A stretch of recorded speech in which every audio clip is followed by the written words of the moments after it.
Hello everybody, this is Josh. I'm working with Max.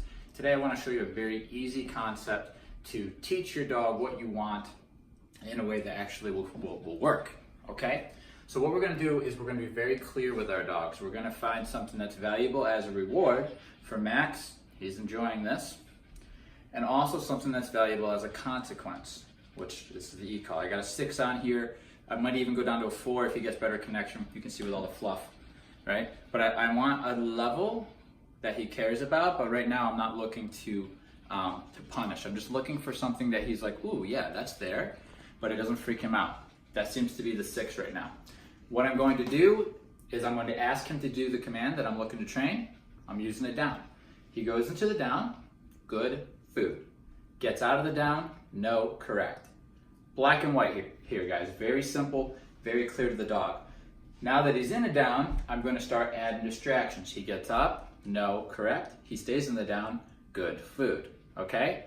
Very clear to the dog, and that is a great way to start to get your dog to learn the commands and to learn the boundaries in a way where they learn how to do it and they respect it because there's consequences involved, okay? So, you gotta have, if your dog isn't really food motivated, but you really do want to try this technique, you have to skip a meal or two, get them hungry, okay? So, and use high value food. So it's, for example, a ball. A simple ball distraction here. I'm gonna throw what we call a trigger. This is hopefully going to trigger a response from him. If he gets up, no, tap, put him back in the down. If he stays in the down, good, feed. Good. Give him a piece of that. Try some other ones. Hi! Good. He thought about it, but he's making a better choice. So this is really not about him staying in the down because I'm asserting my leadership right at this point. This is more him learning staying in the down gets a reward, getting up gets a consequence. So it's very much just like, kind of like, feels very scientific here.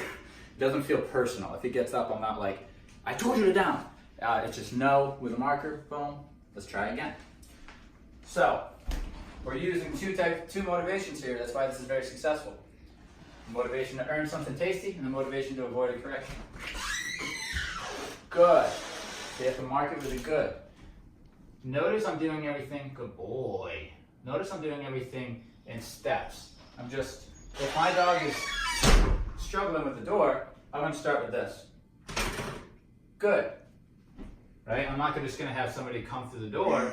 I'm going to build up to that. And then he did good with that. Good. Right? Good boy. Right? A little more. Hey, hello! Good. He's doing really well.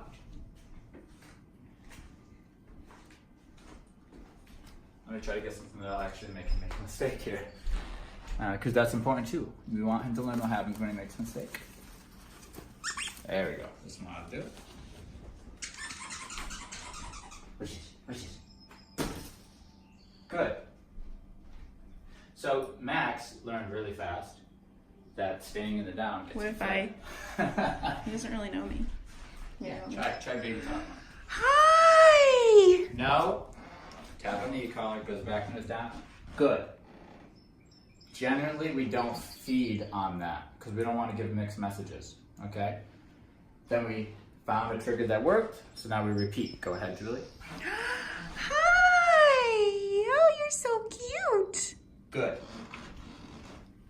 Now Max is going to remember that. Good. So he's learning what I want from him. That'll be helpful out in public. And yes, very helpful. And here's the thing, guys. It doesn't just need to be done with down. You can do this with any command, any situation.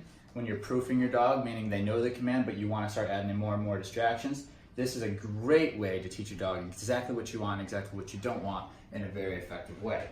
Now, once your dog knows this stuff solid, he knows to stay in his down, he knows all about the e-collar correction, then you want to go to more corrective levels if they break. Because the truth is the level I'm using right now isn't going to be enough to stop this behavior, to stop him from breaking when he really wants to. But I'm teaching him what happens when he does break, so that when I go to a little higher number, he's already got experience with what to do with it. So what we do is we slowly start adding in more and more distractions And as they become heavier, your numbers will naturally have to go up. So he'll learn all about what to do with the correction. So we're not just giving him a correction and then not giving him guidance. We're slowly teaching him what to do with it. And we start with mild corrections all the way up to heavy punishing if we need to, okay?